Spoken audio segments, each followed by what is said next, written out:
and welcome back to the Alternative Wrestling Review. I'm Alex G, and with me, as always, is Luke Martin. How you doing, Luke? I'm doing great. Now, this episode, guys, will be our review of AAA's TripleMania. This is the 27th TripleMania, so again, it started way back in 1993. Now, I'm going to be honest, guys, Lucha Libre historically has been a blind spot for me. For whatever reason, I'm not exactly sure why. I do watch TripleMania every year, but I don't think I could watch Lucha Libre every week. I think it would just melt my brain. So what do you think? You think you could watch 8, 10, 12, 24 weeks of Lucha Libre? If I knew Spanish, it might make it a lot easier. I think that Lucha Libre has a bigger barrier to entry than, say, Japanese professional wrestling, for sure. 100%. And it's funny because, you know, I'm Hispanic myself. I don't know any Spanish, which is a problem, apparently. But I don't know any Spanish, right? And I do remember, like, maybe Lucha Libre on Univision or Telemundo or one of those channels. I used to watch it. You know, I watched more Chespirito and Sabado Gigante than Lucha Libre, although I was a huge wrestling fan, obviously, as a child. It's one of those things, Lucha Libre in general. Like, again, as a young wrestling fan, as a kid, you know, you'd be there with your cousins or your friends, and you're talking about professional wrestling, and New York was weird because every time you talk about professional wrestling here in New York, some old dude will come out of, like, the woodwork, would come out behind a table somewhere and talk about Bruno Sammartino, although you're talking about, like, Hulk Hogan and the Ultimate Warrior. That happened all the time. But when I used to go to family parties, and they would come out of the woodwork and talk about, you know, Blue Demon or El Santo would come out quite a lot. Not Mil Mascaras for some reason. I don't know. And I always thought Mil Mascaras was more popular, but I guess I was wrong on that because Mil Mascaras was always in the after mags, and I didn't see a whole lot from the El Hijo de Santo and the after mags back in the day. But yeah, it was always a strange thing. Yeah, they would always talk about, you know, the movies, especially for El Santo and Blue Demon, which if you ever watched any of those movies, they're ridiculous in an awesome way. Like, they're completely insane. Much like Lucha Libre in general is, to me, is like completely nuts. It's mayhem, it's anarchy. Again, when I go into these shows, I go in it with a different expectation. Like, again, if I saw a lot of this stuff on say an American show or a Japanese show or even like a UK show, I would probably hate it. But since it's Lucha Libre, it's okay. Like, it's fun. It's Lucha Libre. Yay, it's awesome. And I think it gets a pass because it is kind of what it is. Like, a lot of the stuff that it originated there, and it works. So it's Lucha Libre, so it's fine. You know what I mean? 4 ways, a lot of trio matches. Obviously, there's no tags. There's no tags. It's just guys rolling out of the ring. A new group of guys come in the ring. They do their spots. They roll out. Another group comes in and they do their spots and they roll out. That's pretty much how it works. In general, when we talk about Lucha Libre, especially TripleMania, their main events by far have the most emotional content than any main events in professional wrestling at all, period, I think. Like, there's so much of people crying in the fucking crowd, for Christ's sakes, you know what I mean? I'm getting teared up, you know what I mean? You're getting choked up because the amount of emotion, especially in their main events, it's off the charts. And, you know, there's a lot of silliness, but it seems like the show starts out pretty silly and it gets progressively more and more serious as the night goes on. So that's really cool to see. So Luke, what are your overall thoughts on the show? But before we go in match by match, I would agree with you that it's more difficult to get into Lucha Libre than it is to get into any other. It's a lot of work. Yeah, but you have to go in with an understanding that it is its own thing. Like, it is professional wrestling, yes, but it's its own 100% its own brand of professional wrestling. And, you know, even as you look across the different types of wrestling that is favored in different areas. So a lot of, like, Scottish English promotions, it's very, like, it's almost like catch wrestling, like it's grapple based. And then you have Japan, where it's almost like shoot style, and it's strong style, right? Like, a lot of hard hitting action.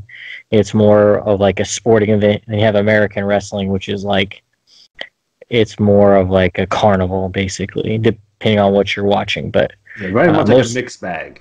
Right, it's it's still like something that you would see that you're just accustomed to. It's has its own cultural flair. Like, it's kind of a sporting event, but it's kind of not. So even with American wrestling, you have to go in with the understanding that you know that it's not real, or that conditions are fixed, but that things aren't always going to make it exactly the sense that you feel. It's like, not it's not a performance art, that's for sure. Yes, it's not going to be serious, right? Like, not everything is going to be like serious or whatever. And then if you go to Lucha Libre, like, there's a lot of stuff that is going on. Like, it is very chaotic, but you just have to understand that it's not any of the other wrestling. It is what it is. It's its very own thing. Like, I think that Mexico, like, Lucha Libre has probably moved away from all the other types of wrestling far more than, I think that everybody else kind of takes from American wrestling, and I think Lucha Libre does its own thing,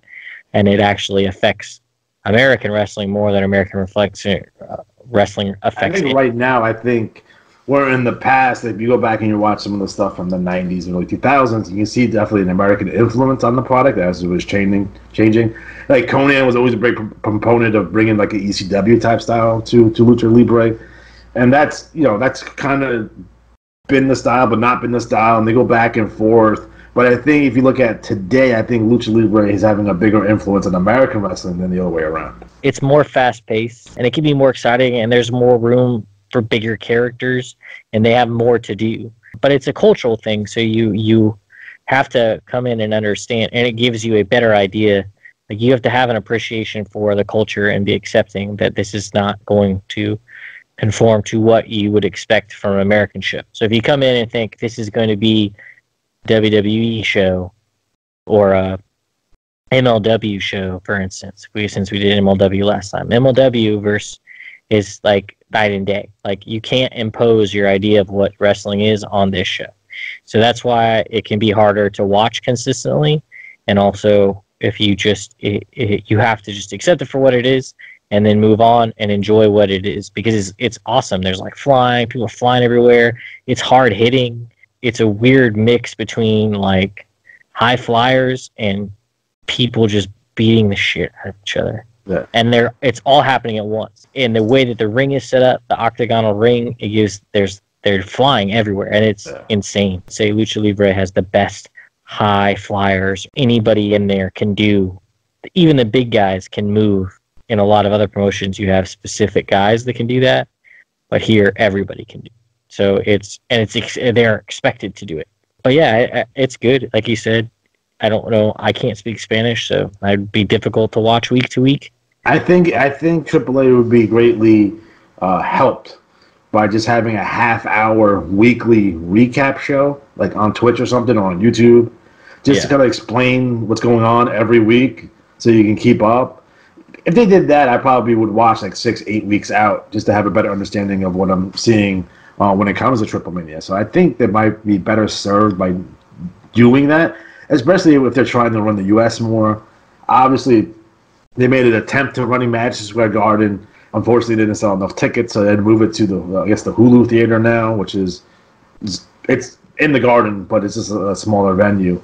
I think they might be better served of just having just a 30-minute recap show. This is what happened this week. Explain it. Here's some clips, and then just do that every week and produce that. I think too that they're doing a good job of branching out by staying involved with like AEW and with Impact Wrestling. So the more they bring people in and export people out, the more people turn to it. So, for instance, Phoenix and Pentagon. Like, if you like Phoenix and Pentagon, they are in AAA. Like, they are AAA. Like, two of the highest like guys that are like they are like some of the biggest stars. Yeah, definitely in the main event. Yeah, so that can bring people in. So if you like that style of wrestling, like they do with the Young Bucks, and that is Lucha Libre. Like, it might be a lighter version of it, kind of sometimes when they're doing it in AEW. But if you like what they did with the 3-man match, when they brought in Laredo Kid and all that, that's what it is. So I think that it's worth a watch. It's on Twitch. And if you have Amazon Prime, which who doesn't have Amazon Prime really? For real. You can watch it for free. So it's worth a watch. It's 4 hours long, but that's not much longer than an NFL game, and it's not WWE. Like, it's not a 7-hour program. No, it's fast paced. So no match is, you don't have like, you're not going to have an hour-long match. This isn't New Japan. So, some of the criticisms I do have the show, I think they're just nitpicks. I think overall, I really did like this show.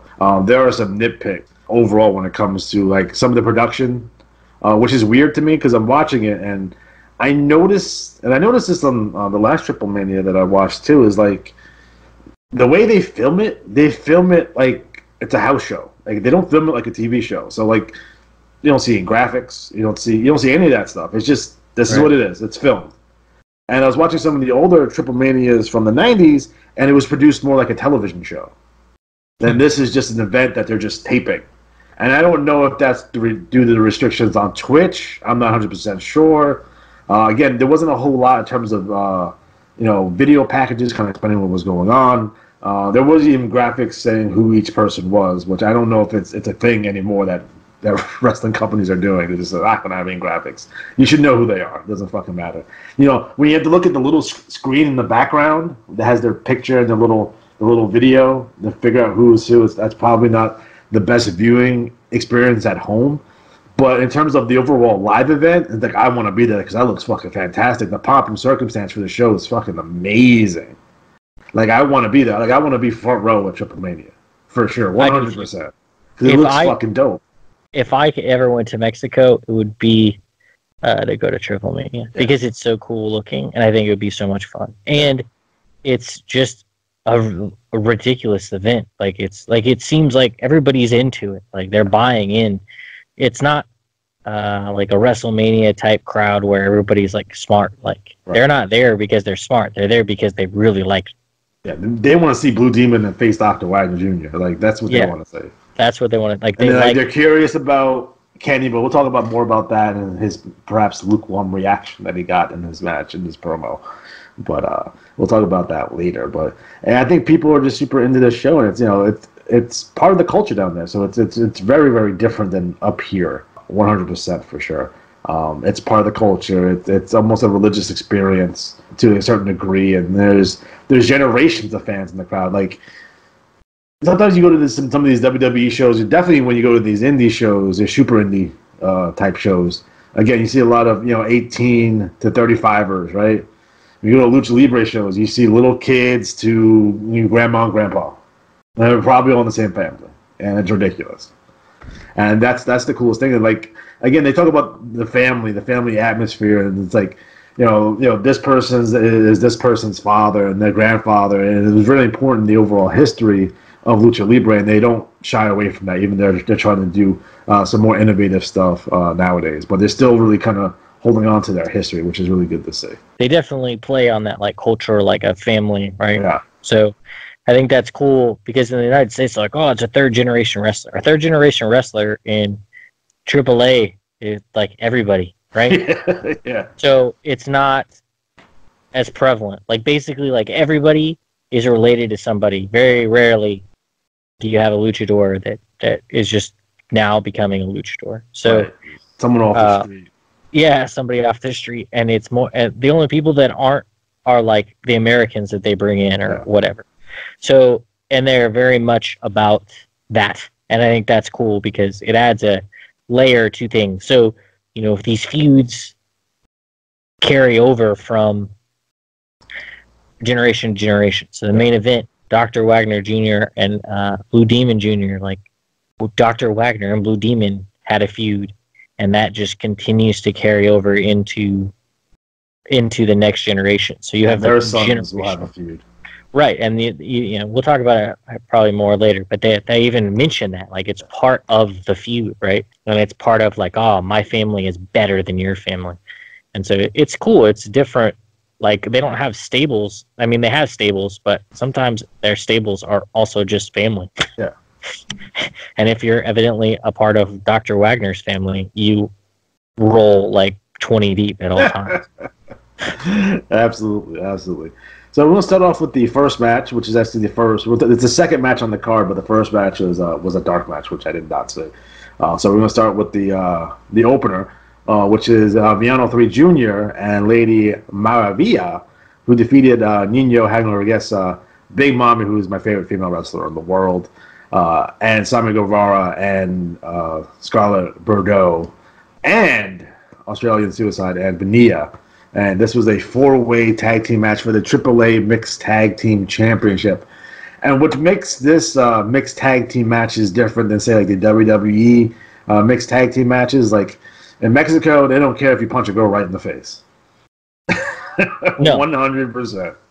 Like Sammy Guevara definitely like was taking chicks out. Like Yeah, like they don't care. And there's like a million. Like there's like everybody's flipping on everybody. Like even Big Mommy did a flip to the outside. Yeah.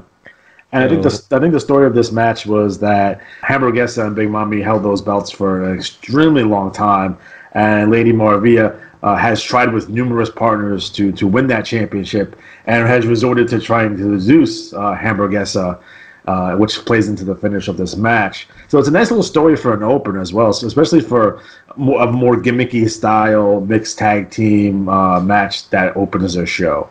I think Sammy Guevara is a future star if he's not already. I think he's going to be big time. I couldn't stop staring at Scarlett Bordeaux's butt the entire time because it was just in your face. Not that I'm complaining.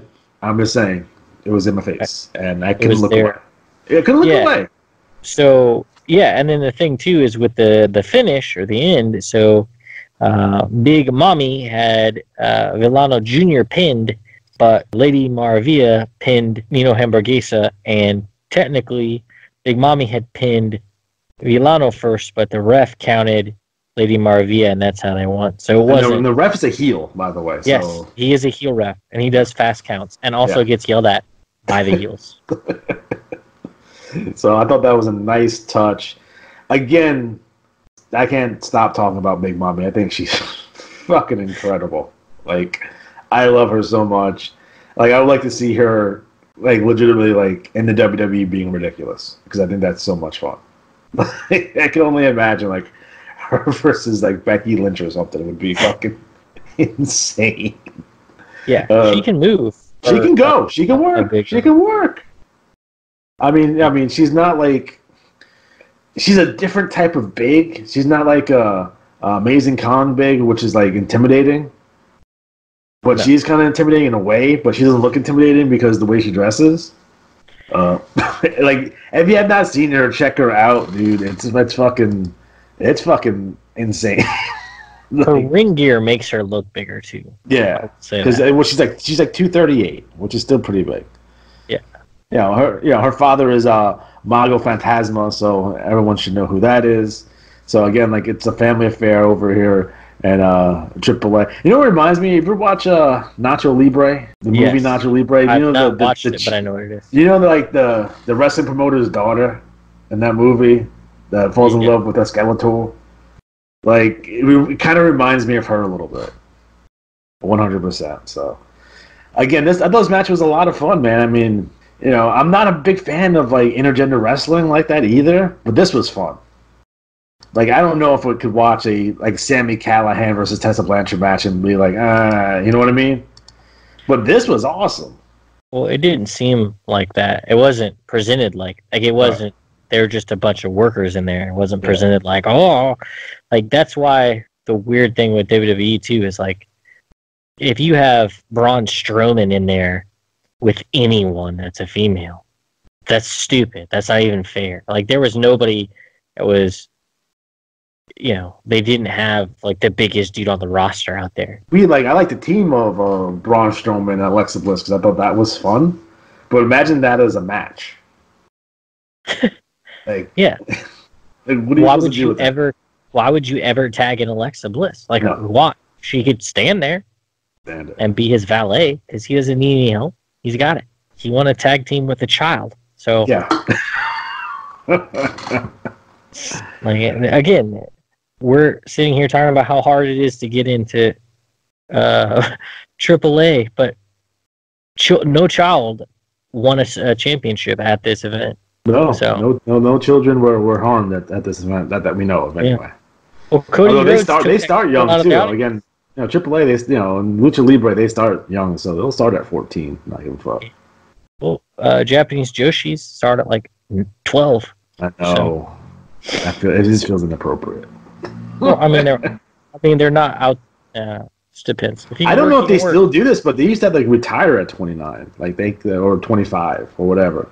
Like there was a mandatory retirement age for women wrestlers in Japan. Yeah, I don't know. Japan's a different story. Yeah.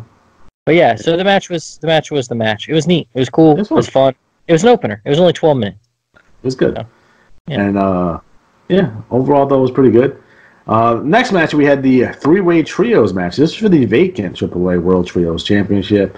You had El Hijo de Vaquino, Mysterio X Jr., and Golden Magic, who defeated El Nuevo Poder del Norte, which was Moko Cota Jr., Carta Brava Jr., and Tito Santana. And that Tito Santana, he knew Tito Santana, and Pimpinella Escarda, Mamba, and Maximo. Hey, and did you know that Matt Striker would kiss Pimpinella if she asked? Yeah, he mentioned that like 6 times. If you watch this and you listen to the English version, you will find out that Matt Striker tries way too hard. So, and he wasn't bad this show. He wasn't bad. No, he wasn't. But the fact that Pimpinella. So, the thing with this, it even had a build up. So, what's his name? Laredo Kid, yeah, was a part of the Warriors of Los the Gentes de Era.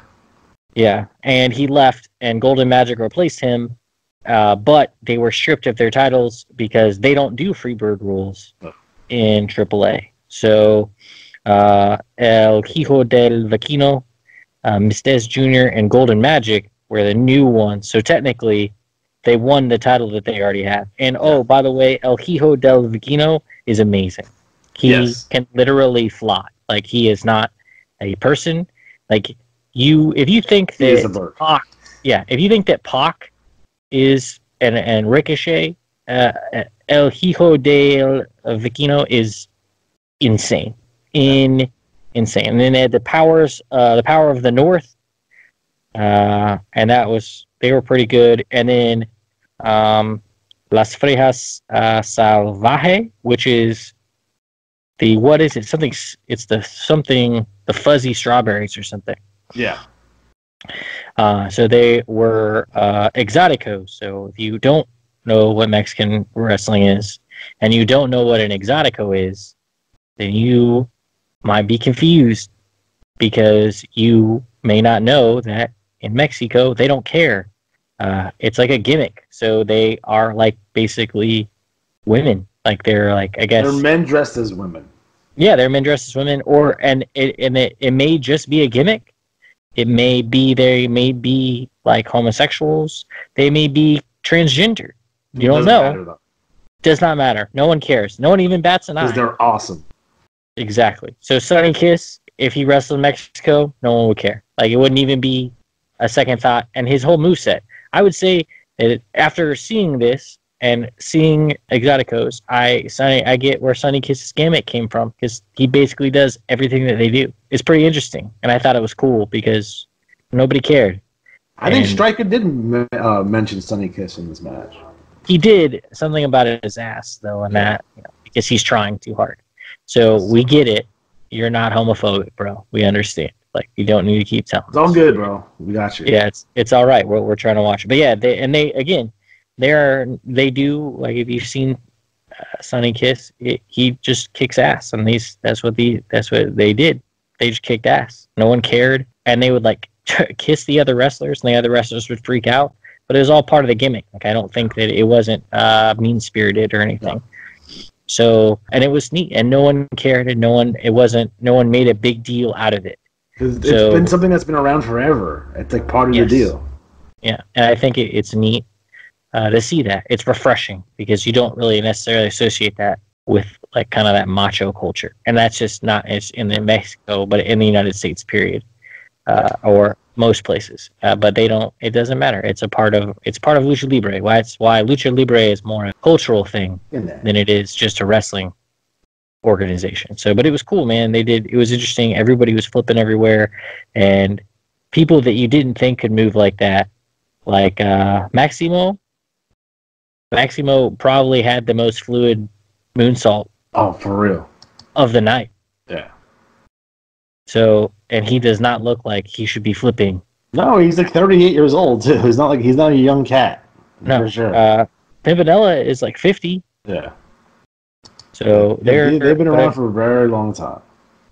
Yeah, but everybody was killing it. El Nuevo Poder del Norte. I'm awful at pronouncing Spanish, okay. But the Power of the North, I'm going to keep doing it. They were good too, man. They were kind of like, they were like the triple wrestlers, like the trios. Yeah. They really work together well. Like trios, it's not like the Shield and three other guys. Like it's three legit trios that legitimately knew how to work together. Yeah. So yeah. So I think overall this match was it was really good. It was really fun, fast paced, and there's it's just fun. It's just fun. I mean, that's the thing that we watch TripleMania, and sometimes we forget that wrestling is supposed to be fun, and this will remind you real quick that it's fun. Yeah, what you need to do is see where El Hijo del Vecino jumps over a pyramid of people. Yeah. It's so hard to fathom what just happened that it took me a minute to realize what had just happened. So he springboarded off the top rope over onto everybody, but not on the outside. He springboarded from the outside to the inside over everyone, and it was insane. And then it's really cool. They did a good job. I like it a lot, and it's not something you get anywhere else as far as what all the spots and stuff. 100%. If you're tired of what's that stupid move, the Tower of Doom. Yeah. Like they make the Tower of Doom look stupid. So. I think one of the things I appreciate when it comes to the overall production of the show is their ring announcer. He's fucking awesome. He sounds like the guy from the Monster Truck commercials. Sunday, Sunday, Sunday, and and I thought he brought a lot to the show. And they had the induction ceremony for Silver King. He went into the Hall of Fame, which is really cool to see. So that was nice. Yeah, and Silver King is what's his name, Dr. Wagner Jr.'s brother. So he's Dr. Wagner's son. So it was kind of sad because he died recently too. He wasn't that old. No. We saw Silver King in fucking in WCW back in the days. Yeah, and he's a big dude too. Yeah, he was a big dude. Yeah. I missed the Luchadors like on the first hour of Nitro. Like those were always fun. Like La Parka, obviously, and Super Callow and Silver King, and I thought those brought. And they brought something new that we hadn't seen at the time, so I always thought that was really cool. I know the WWE tried it with their luchadors, but the luchadors weren't the best luchadors. No. You had like second-rate luchadors on the WWE show, but on the WCW you got like the legit luchadors because you had Conan who brought all these guys in. So that was always neat to see. So like Rey Mysterio Jr. and Psychosis were signed from Tijuana by AAA. So a lot of the most famous luchadors that we associate with luchadors here in America came from AAA. So 100%. Next up, we had the 15-man Copa TripleMania match, which is like a Royal Rumble type match, and it included a Pagano, Chessman, Eclipse Jr., La Parka, not that La Parka, new La Parka, or different La Parka, I wouldn't say new. Puma King, Aerostar, Drago, Averno, Superfly, Monster Clown, Murder Clown, Daga, Conan Vampiro, and Rey Scorpion. Now, Pagano got the win here, but I guess the big story is the post-match when we saw LA Park come out and whoop some ass. Yeah, so if you didn't know, LA Park is a legit badass in heel in Mexico. So I didn't realize how big of a heel he was until I read about it, and then he came out and he beat the living shit out of Pagano and destroyed the trophy. And then also, La Parka is not LA Park, but LA Park is La Parka. That's true. So, very true. Just in case you want to know, the guy in WCW is LA Park, not the La Parka that you see there. So, and then to make it even more confusing, there's a La Parka Jr., an LA Park Jr., and there's also an El Hijo LA Park. I don't know if there's an El Hijo La Parka, but I'm sure there will be eventually. And they don't feud together. I haven't seen them. They have, but not right now. Not right now. Yeah. But I think the big thing was going to be, I think it was going to be LA Park and Dr. Wagner, which I think was supposed to be the main event of the show. But I think, I know that LA Park had walked out in October of 2018, and this was his big return. So he's been gone for a while, and he always come back. And now, they ended up replacing him with Blue Demon Jr., which again is a more than suitable replacement for sure, 100%. Yeah, and I think it's neat to see that he's a badass. Like he beat the shit out of Pagano, and then just was a dick to everybody, and it was cool. And I think it went a little too long. Yeah, I feel like they were cutting to something, and he cut a promo sort of, and then he stopped, and then played his music, and then he cut a promo again, and it was weird. So I think there was some time cue, maybe mishaps, or maybe he forgot what he was going to say. I just like listening to LA Park talk because he hardly ever talks in the States. Yeah, I like the fact that he, a wrestling staple has made it south of the border where a trophy gets destroyed. That's always fun. Breaking trophies are always fun, 100%. In addition to that, you had Conan, who can barely make it down the ring, and he had a hard time going down those stairs in this match. And again, they've been building up this Conan Vampiro thing for a while.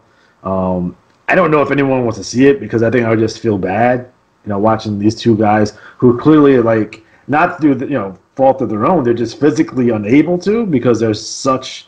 They gave up their bodies so much and the years of profession, and both I consider both of them Hall of Famers 100%. But I don't want to see these two guys hurt each other because I just feel bad afterwards. You know what I mean? Well, obviously they're in so you got Matt Striker to curse on air, which I guess was cool. That came directly from Vampiro too. Vampiro's you need the curse here, Matt. You have to curse.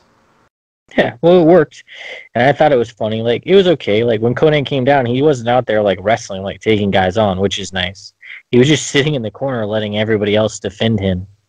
And then so Murder Clown and Daga and all the other heels was beating the shit out of everybody, and then Conan was sitting on the ring post drinking a beer. So when Vampiro came out, he went directly for him, and then he left.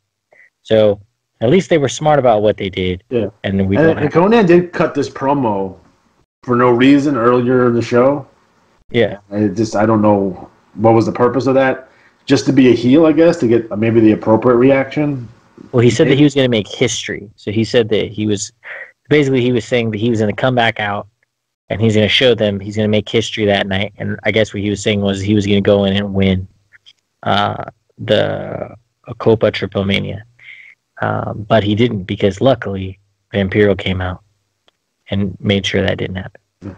So again, it was a weird segment to have. I think it just kind of stopped the show dead here, especially if a show that did not have a lot of interview segments or a lot of backstage segments or a lot of wrestling recap videos or whatever. So it kind of seemed weird for no reason. But again, these rumbles, every big show we only get some sort of variation of a battle royal to get guys on the card. I understand it.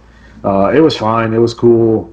You had two angles in there for sure that, with LA Park and the Conan Vampiro stuff. So again, we had this kind of throwaway match, but it did enough in there to make it interesting.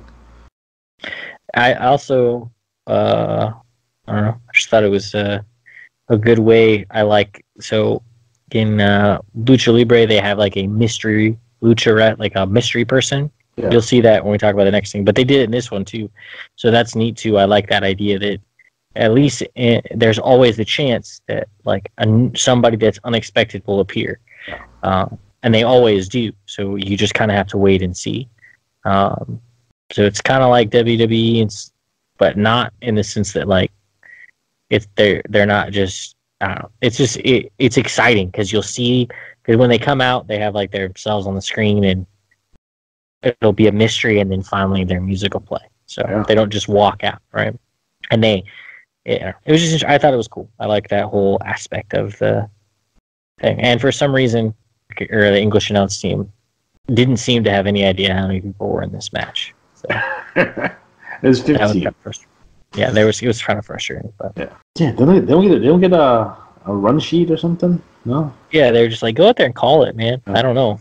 It was weird, but All right, up next, we had a 7-women tables, ladders, and chairs match. This is for the vacant Reina de Reinas championship. Tessa Blanchard, Leda Shani, Taya, Fabi Apache, Chick Tormenta, Lahira, and as a surprise, you had Hamada, which was awesome because everyone loves Hamada, right? yeah. Did you know Hamada is half Japanese, half? She is. Makes her very dangerous. I just didn't know that. I thought that was interesting. I would also say that women's wrestling in Lucha Libre is like where women's wrestling is just getting to in the States now. Like the women probably they work just as hard as the men, and there's ample amounts of violence. They do all, and they're not like Chick Tormenta, the champion, the former champion. Why the championship was vacant? Like blew out her knee, she came out in a wheelchair. So Chick Tormenta attacked her in the wheelchair and pushed her out of the wheelchair, and then Hamada got her off because she shut up. But that was pretty cool, right? Like they don't really do that a lot of times in with women. So, and then Taya, who's I think she's married to Johnny Mondo. Johnny Nitro, Johnny Impact, whoever. Yeah, whatever his name is. Mm-hmm. So she's awesome. If you don't know who she is, she's been in Mexico forever. Like she went from Canada to Mexico and has worked her way up through Mexico.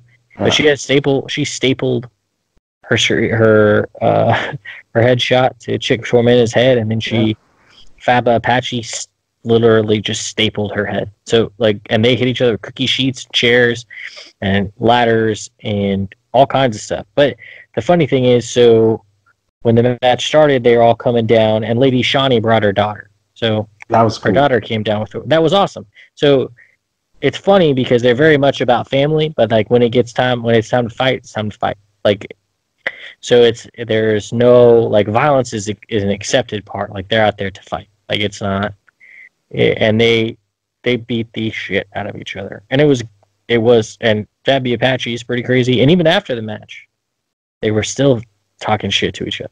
Mm-hmm. Like, and Tessa Blanchard is pretty tough. Everybody seemed to give her a run for her money. Like they did not make her, like she wasn't the strongest. Like, I don't know, for whatever reason, it seems like WWE will always just pick one female and make her the strongest, right? Either Ronda Rousey or Becky Lynch or whatever. This match, all the women looked strong. There wasn't a weak woman. There wasn't a cowardly, like they all were just going to beat the shit out of each other. Because like Lady Shani was a replacement. She just went in there and beat the shit out of everybody too. And she was hitting, like she beat the shit out of everybody. But the biggest was Tessa Blanchard and Taya, because Tessa Blanchard had been brought in by Daga to take out Taya. Yeah. So. It was cool. A couple of things I want to mention. This is Hamada's first match back from her retirement. Apparently, she was arrested for possession of methamphetamines. And she was given an 18-month prison sentence that was suspended for 3 years. So she retired, but now she's made her return back. So I'm glad her life's back on the straight and narrow here. Tessa Blanchard, not for nothing. I met Tessa Blanchard in person, and I haven't been nervous around a girl since I was 14 years old. And she made my heart skip a beat, 100%. And she smells delicious. I just wanted to put that out there, 100%. But she was awesome in this match. Another thing about Tessa Blanchard, I don't know if a lot of people do that. Obviously, she's third generation. We all know that. We also know that her dad is Tully Blanchard. We know that. We also know that her grandfather is Joe Blanchard. But what people may not know is that Joe Blanchard was the promoter of Southwest Wrestling. Now, Southwest Wrestling, again, like the name, was in San Antonio, Texas, right? And their TV show was really weird, because they had English and Spanish commentary on their show, and they would be talking at the same time. So when you're watching that TV, you would hear both. And it was really weird. So I don't know if they got Southwest into Mexico, but I'm assuming that they did.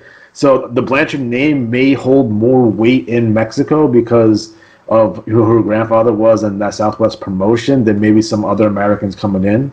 So that could be a bigger deal in Mexico. Maybe that's the reason why she got a run with the belt here, on top of the fact that she is fucking phenomenal. Yeah. Well, and she speaks decent Spanish. Yeah. She could yell at the crowd and stuff. So her and Taya, I think it's neat that Taya has worked really hard. So Taya is definitely a good face. And Tessa Blanchard is definitely a good heel for those things. I think they work well together. I think they're both phenomenal workers. I think that Taya is probably more underrated, but she only 100%. Worked in Mexico, really. And I think one of the differences that we see here when it comes to women's wrestling in Mexico versus the things that we see in the States is the level of violence was where it needed to be in this match, because this match was violent as fuck. Not only with the ladder and the tables and whatever that weird fucking barrier wooden thing that they brought in the match, they also had the staple gun in. There's blood in the match, which you'll never, very, really rarely see blood in a women's match in the States. There was also thumbtacks. Thumbtacks as well. So, they took it to the limit, and Chick Tormenta got hurt in this match too. So I'm not sure if that was a real injury or a kayfabe injury, but it looked pretty fucking nasty, to be honest. Yeah, that was a sick bump. Like, she got pushed off of the top, missed the ladder, and just fell on the floor. Yeah. And she looked fucked up.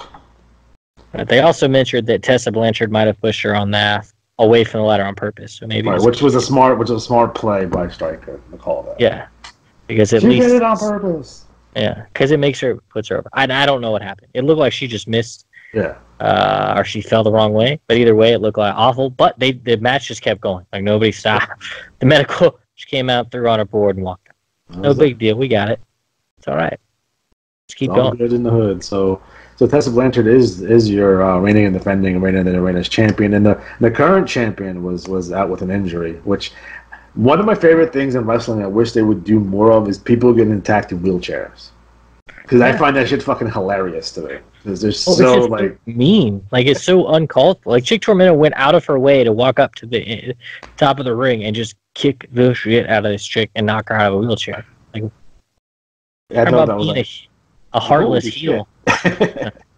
They don't like. That's just it's heartless. It reminds me when Austin did it to Brett, for sure. It reminded me, who did Brock Lesnar throw down the stairs in the chair? I forget who that was. That kid with one leg or whatever. Was it fucking Gowan? I think it was the one where Zack Ryder and Kane. To me, people in wheelchairs get, and it sounds fucking awful, to be completely honest. I enjoy watching wheelchair bound people get beat up, but it's hilarious to me. I don't know why. They're so defenseless. Yeah, it was pretty, and the chick was legit injured too, so she knocked her ass out, knocked her over and all that. It's wow, I didn't expect that to happen. So. Yeah, for sure, 100%. So congratulations, Tessa Blanchard. You're the new AAA Reigning and Defending champion. So we had a trios match. We had Psycho Clown, Cody Rhodes, and Cain Velasquez taking on La Mercenarios. Was Tetsucon Jr., Torres, and Killer Cross. No, I think we both think that Cain Velasquez looked really, really good in this match, especially being his first time out, for sure, 100%. Yes. I think that's a credit to him, number one, training, and number two, being a fan of the sport, unlike other people we've seen who've gone from other sports, whether it be football, mixed martial arts, what have you, who come into wrestling. Not talking about you, Lex Luger, or you, Brock Lesnar, who have no kind of basis about how kind of this works. But I think he'll catch on much faster because he's an actual fan and he can actually physically do this stuff. Yeah, he's more of a Kurt Angle. Kurt Angle wanted to be in the professional wrestling, and I think too, he looked good. He worked with people, so he worked with Takano Jr. and that's somebody that can obviously he knows what he's doing. So I think that it all worked out well. But he looked really good. I mean, he did a Hurricane Rana. It's a big guy. Be thrown around during Hurricane Rana, especially somebody that hasn't trained for that long period of time. Luchadors train from a very young age. So there would be a guy that's 28. They'd be he's been in his pro for 16 years or something. So it's ridiculous. So he looked really good. The people really, really like him. He's a big, white baby. Yeah. And he's a legit, badass champion. He does not... He's legit. If you ever watched him in UFC, people say he may have been the best UFC heavyweight champion. Yeah. Just because of the quality of his fights and the people that he fought. I mean, he beat Brock Lesnar, beat the living daylights out of him. Matt Stryker told us that 4 times.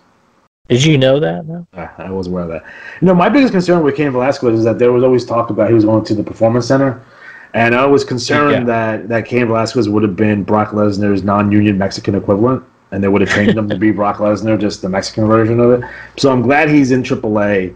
They get to learn a different style than Brock, and I guess there's like eventually you're gonna have to get there, right? The Brock Cain match in wrestling, you would think. Like at a certain point, I think it's going to probably have to happen, but we don't know for sure. But Cain has a shot here to be definitely the top guy in Mexico, and maybe he get to travel over the world and ply his wares all over the world, so we can see him in Japan, United States, what have you. He just brings something different now, because we don't need another monster heel. But now we have a monster baby face who moves like a luchador. Like that's cool. Like that's different. No one has that. A guy that big that moves like that has a legit fighting background. Like he's something completely different wrinkle than Lesnar or Kurt Angle. So I think that's really cool. I think that's something that, like you said, he can be huge in Mexico, and he brings name recognition to Lucha Libre. If you didn't know that, Matt Striker will tell you that. But also, it's just cool because he can, if he wants to go and do a WWE or go to AEW, it's an easy transition because it's Cain Velasquez. We all know who Cain Velasquez is. Like if you don't know who Cain Velasquez is, you've not been watching combat sports for the last 15 years, right? Like if those things kind of go together. So even if you're a wrestling fan, you know his fights from Brock Lesnar. Like you know that if you just watch professional wrestling. Yeah. But yeah, it was a good match. They didn't do anything crazy, but everything they did worked well. And they built it around 3 of the feuds. So Killer Clown had issues with Texicano Jr. had issues with Cain Velasquez and Killer Cross, and then Texicano Jr. and Killer Clown had issues, and then Cody. Taurus and Taurus and Cody. Which Cody seemed to get a polite reaction, I guess is the word you would say. He didn't it wasn't stunned silence, but it wasn't like the reactions you would see he would get in the States. And the same thing for the Elite in general, they're getting kind of lukewarm reactions, which I don't know. People like the Young Bucks. People like the Omega during his promo. It was weird. They announced like we're gonna have this title match, and I was like, oh yeah. I don't know. I think Cody is different. Though he did take a child out of the crowd. Yeah. But it's Mexico, so whatever. That's okay. Oh, also, if you took it home with him. If you never watched the weird thing, Psycho Clown is not a heel for one. No. People he's always kids love him. So he's like a white meat baby face. And it makes no sense. But it's cool, I guess. And so that's Cody picking a kid out of the crowd for a picture. Everyone's excited about that. That girl was tripping. She's so excited. Could not get away with that in the States. No. You're getting sued. Yeah, 100%. But I thought this match was fun. I think it did what it was supposed to do, and it really kind of showcased Cain here. And I'm excited to see where his career goes from here. 100%. Yeah. Up next, we had the Laredo Kid and the Lucha Brothers, Tentagon Jr. and Phoenix, who defeated the Elite of Kenny Omega and the Young Bucks. And this was a trios match. Again, this is in the same main. Again, I think AAA is being smart here. If you watch AEW, you have any passing knowledge of professional wrestling in the United States, and if you're a person who is a big fan of the Elite, you're going to watch this show 100% because they're on it. So I thought it was a smart move by AAA to get these guys on the show. And of course, who Pentagon and Phoenix is, and then Laredo Kid we've seen off and on for the past year. So again, these are all guys that American fans have seen before. So this is the money match in terms of American fans. This is the match that they're gonna tune in on Twitch to see, and they'll get that Blue Demon Dr. Wagner match right after this. So they'll stick around for that as well. Yeah, and you've already seen this match, and I think that AAA and AEW are using their brains, and this is the advantage to having territories is Laredo Kid and Lucha Brothers can go and lose in AEW, and then Omega or the Elite can come down and return the favor at AAA. and everybody gets what they want. So, and it's a good match every time, right? And I just think that it's nice to see that what's old is new again. So I didn't have that for a long time, and now we do. So I think that that's good. I think that it helps both brands. I think that helps everybody, and I think it's cool to see because each match is different. Each match has different results, and in the States, the Lucha Brothers and stuff are more heelish, whereas here, it's nice to see Kenny Omega and the Young Bucks being a little bit heelish, right? Which you don't see very often, especially with Kenny Omega, who used to be like a big heel. Yeah. Now he's not, but now he's a heel. Like you said, this is the first time, surprisingly somehow, that Kenny Omega has ever wrestled in Mexico. Yeah.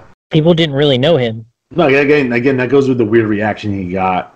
Yeah. When he did that promo, which was like, I don't know if they were like, oh, let's listen to what he has to say, so let's be extremely quiet, or who the fuck is this guy? Like, he had a good match, but no one knows who he is, or I wasn't sure, but he's getting that match with Phoenix for the title, so I'm going to be tuning in for that for sure, 100%. And the Young Bucks, looking good as always. Lucha Brothers looking good as always. Laredo Kid looking good as always. So again, a fun match. It went 18-47. Definitely the last. I think the last 4 matches, starting with the women's tables, ladders, chat. I think those are matches that you go out of your way to see. There's individual matches of these on YouTube and on Twitch. The full show is on YouTube now, but I don't know how long it's going to stay up there. But like these last 4 matches are ones that you really should go out of your way to watch, and the Bucks are killing it this year. I mean, with their show coming up soon on TNT, which I think is it Wednesday night, the Tuesday night Dynamite or whatever it's going to be. I forget what it is. Wednesday night Dynamite. So that's All Out coming out pretty soon. So this is their time. It's All Out. I think it's a testament to how hard the Young Bucks have worked. Is like they get a reaction in Mexico. People know them. They were chanting they're chanting Young Bucks there. So like they know they've worked everywhere. Like when their music hit and they super kick party, like people went in. They were excited to see the Young Bucks. Yeah. So I think that, and I don't know. I think the Young Bucks they translate. Especially and their style translates to lucha anyway. You know what I mean? Right. So they seem more comfortable in these matches. Like, I don't know how comfortable the Young Bucks would be in a match against, say, the Revival. You know what I mean? When they have to work that style. Yeah. I mean, I'm assuming they'll be able to rise the occasion and have a fantastic match, but we don't really know. And we've never really seen the Young Bucks like in a fight. Like we're not gonna do all the flips and shit. We're just gonna try to beat you up. So they're probably more comfortable in a lucha style anyway at this point. Well, I think it'll be exciting because they'll do the what is the ladder match of death or whatever, or the ladder to hell or something. Yeah. So that'll be cool. But yeah, this is a good match, good preview for what's to come. And I think that it's going to allow Kenny Omega to work in AAA. I think that's good for AAA. I think it's good for everybody because then they get a good match. Kenny Omega goes somewhere else and brings more eyes to AEW and more eyes to AAA. And I think that that's cool. I think that's neat. I think that it's a different way to do business. And I think that it's a more positive way to do business because do we need this? WWE is like, we're just going to crush everybody and be the only. Like this helps them both. You know what I mean? It makes AAA a stronger brand. It makes AEW a stronger brand. And we've seen the Lucha Brothers on an MLW, and we've seen them all over the place. And it's good to see these guys in fresh matchups or bringing a feud to a different territory where it could change the dynamic of that company. And I think that's all positive, which worked forever until like 1983. You know what I mean? Like it's a proven system that actually works. It just we stopped doing it for 30 years. Well, and I think they do it better now too, because you can't. Like back in the day at the territories, you could hide things. You can't hide things anymore. So the way that they're doing things always has to be above bar. So if they do swap talent, but none of that talent is getting abused. Like you're never going to have something that happen like with Okada and Impact, where like he just gets wasted, right? Because you can't have that. Like you can't hide. When Okada comes or whoever comes, you can look up his match, know who he is. Yeah. So his reputation is coming with. Then you look silly for doing it. Yeah, like, oh, you're A lot of these guys pay. are going to come in with way more hype than they used to. Yeah, and that's good though, because then it means that every match that they're in is more important because you know they're not there forever and they're there for a specific reason and it builds something up, right? And you know that they don't have to be there. So it's neat too because it's more of like, oh, okay, so this isn't just another bland matchup. It allows you to keep things fresh in both companies. And you have, people talk about how big AEW's roster is or whatever. But AEW can put people anywhere. Yeah. And they represent AEW, but they can be in AAA or... I mean, there's a little concern now that these guys can get hurt now. Look what just happened to John Moxley, that's the other side of it. That's the other side of the coin, that you're risking it. Like, hey, you can go to Japan or you can go to Mexico or you can go to this independent, but when we have a big show, we're going to need you. If we don't have you, we're going to be fucked. So that's always to be concerned. I think that Moxley's thing, though, I think that's unique in that it was already an injury that kind of, like that kind of thing.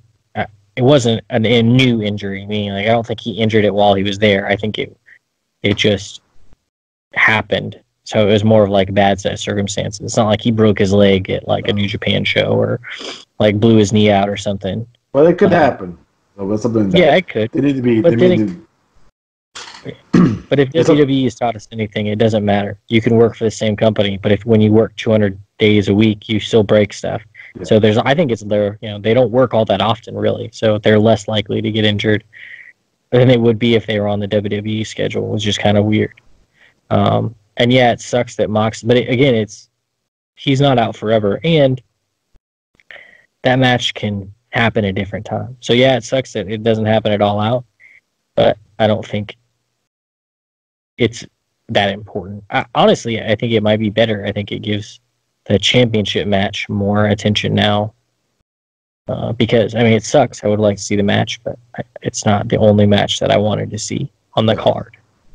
So I think it'll be interesting to see, and I think it'll add a different layer to it too. But yeah, this match was awesome. I think that it's good. If anything, it's just good to see that wrestling, like what I said, like what's old is new again, and it's fun. I liked it. I thought it was a good match.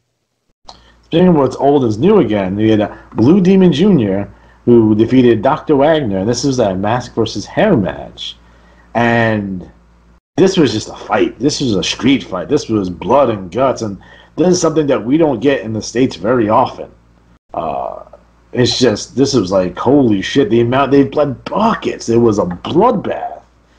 Fucking Blue Demon had a hammer. It was like, it was basically like so Dustin Rhodes bled a lot. So did Blue Demon Jr., except it was just worse because his mask soaked it up, and then it was like dripping all over his body. Dr. Wagner Jr. was bleeding everywhere, and it was like from the drop. Yeah. So they bled the whole time. And yes, someone used a hammer, not a Triple H like bullshit, like, oh, I'm going to fake hit you with this sledgehammer. No, it was a hammer. Smash your hand. Yeah, I don't know if it was gimmicked, but it did not look fun at all. And that armbar looked horrid. And this was not a wrestling match. It was a fight. It's a fight. It was a fight. It was like it was sometimes painful to watch. So and this wasn't like, this match was violent, but not cartoony violent, not Looney Tunes violent. Like we see a lot of death matches and hardcore matches in the States, or even in Japan. This was fucking just violent, like realistically, like prison sentence violence. Well, they had you're afraid that someone's going to die.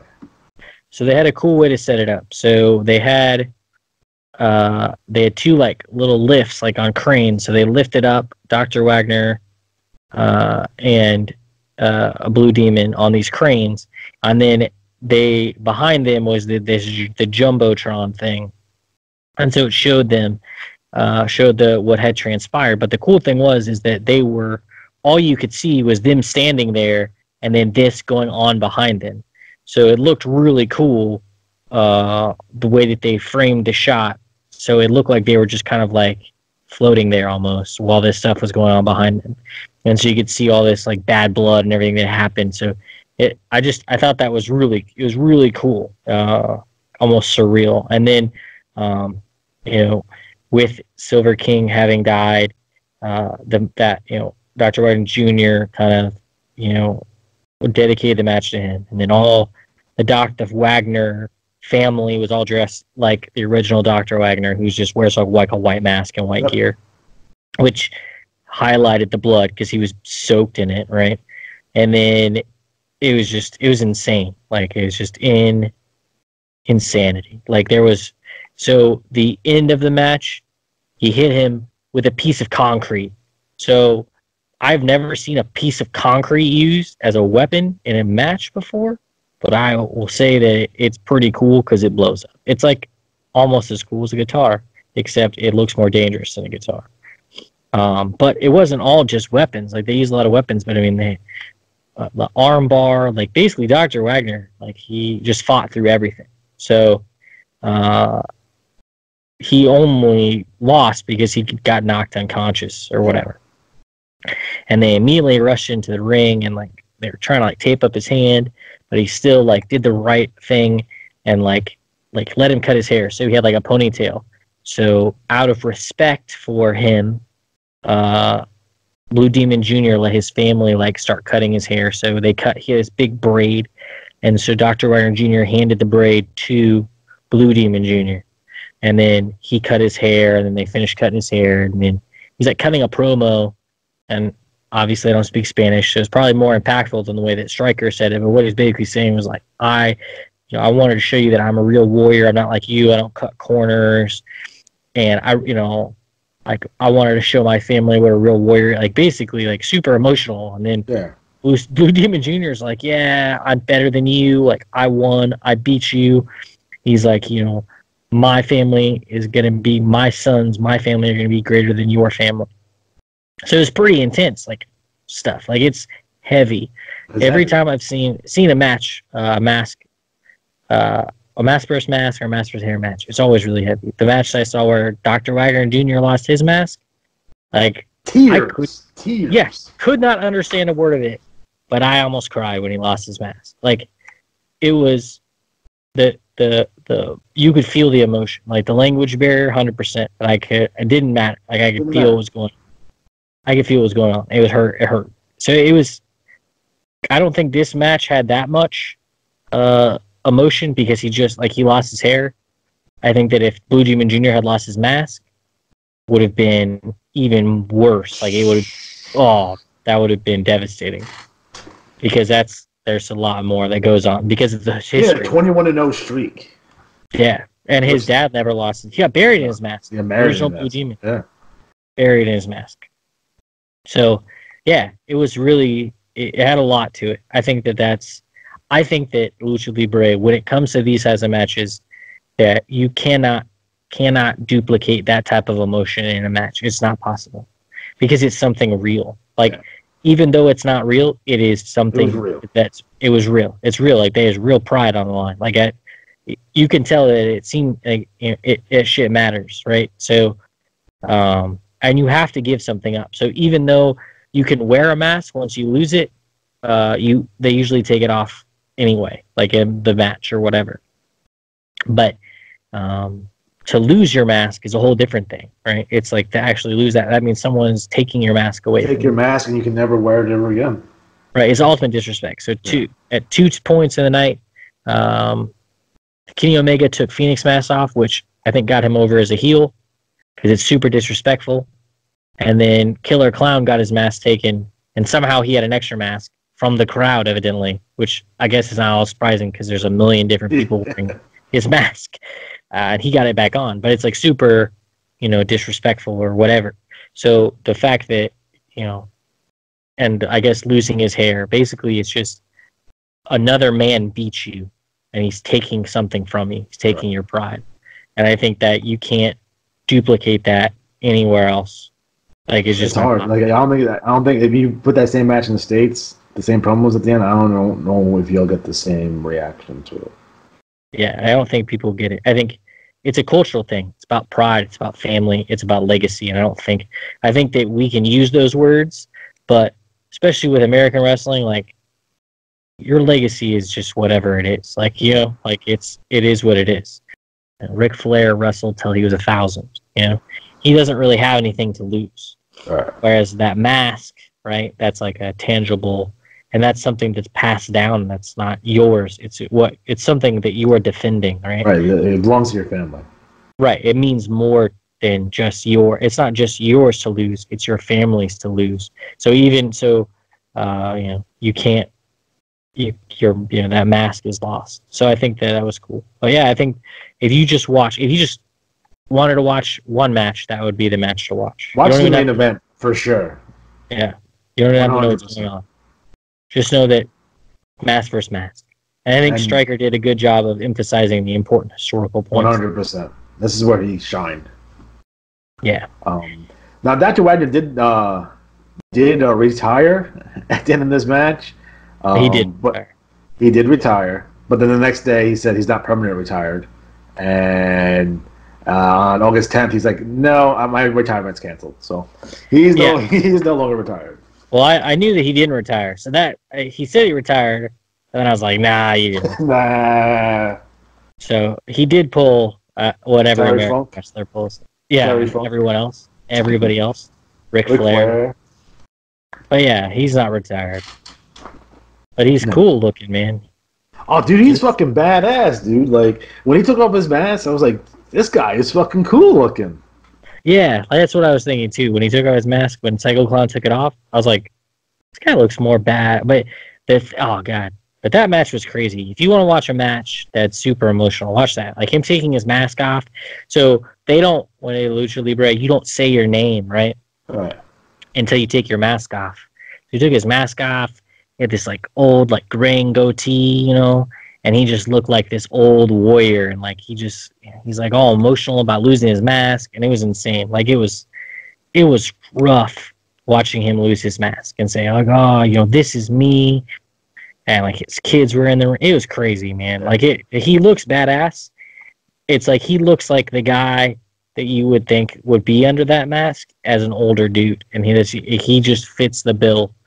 And it's weird to think, too, because they don't wear, like, for whatever reason, like, when you think of a guy that wears a mask, you're like, he doesn't have a good look. But it's not true. Wow. Like, Silver King. They're all good-looking guys. Yeah. Like, Silver King, like, and Dr. Wagner Jr. both look like they look badass. They look like tough guys. Like, they don't need to wear a mask. They're not freaking psychosis. That was the big thing. That was the big thing, like, with Rey Mysterio. It was like, but he's so good-looking. You know what I mean? That they want to take his mask off, and then they did in WCW. But that was awful. Yeah, and you know what reminds me? Like, I guess the first match versus hair match I saw was Conan versus Perro Aguayo.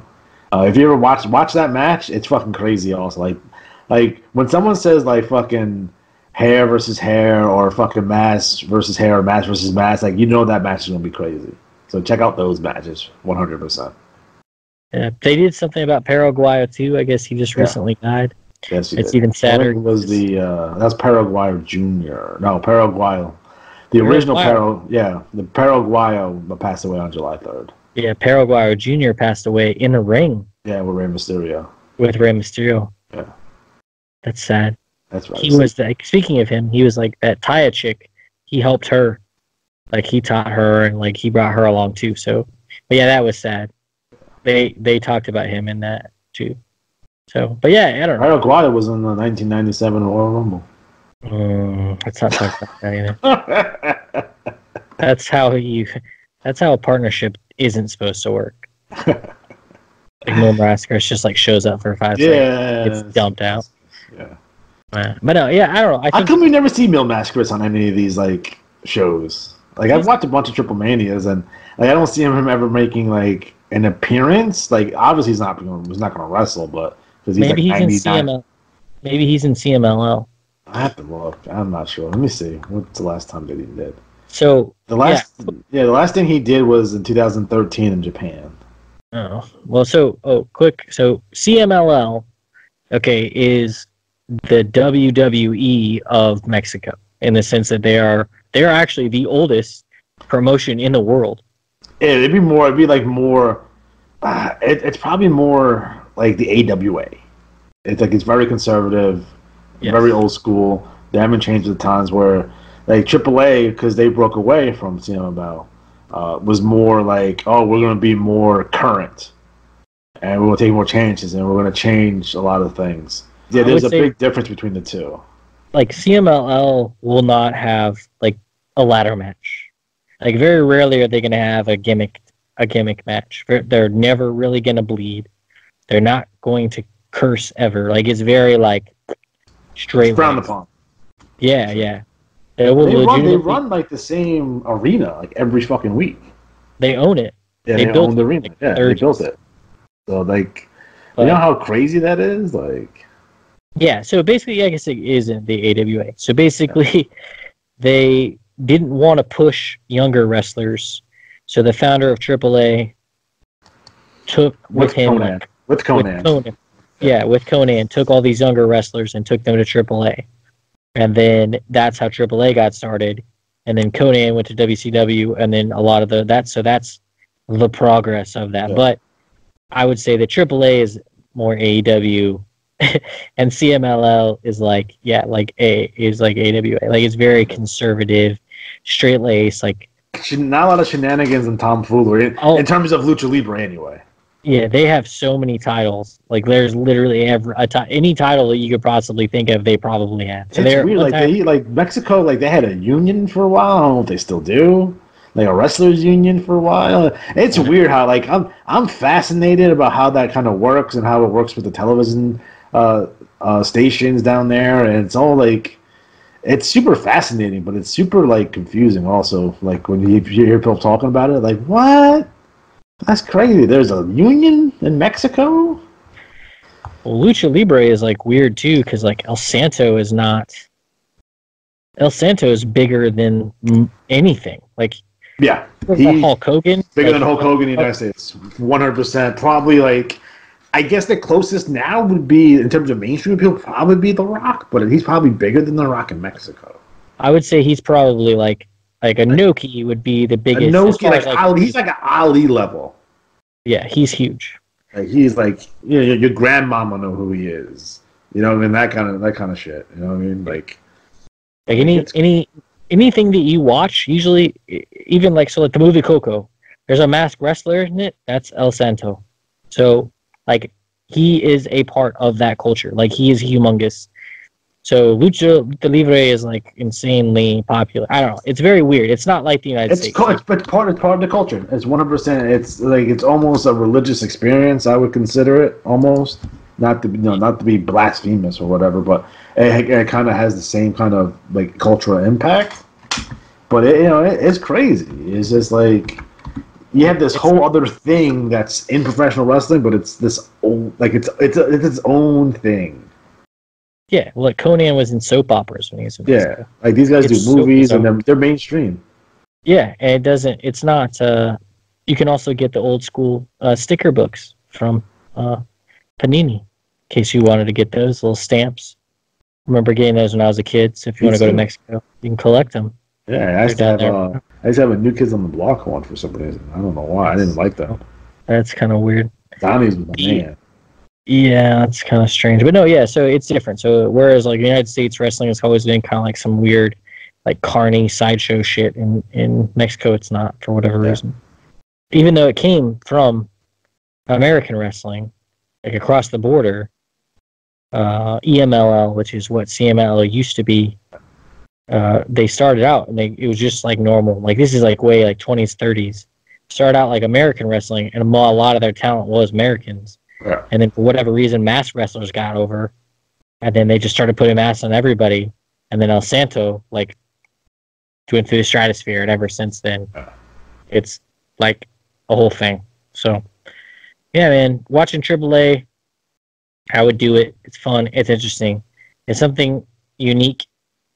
It gives you a better appreciation for just wrestling as a whole, and I think it helps you understand where wrestling came from, because this whole style of like high flying, like that is all lucha libre. Like that, without luchadors, there would be none of that.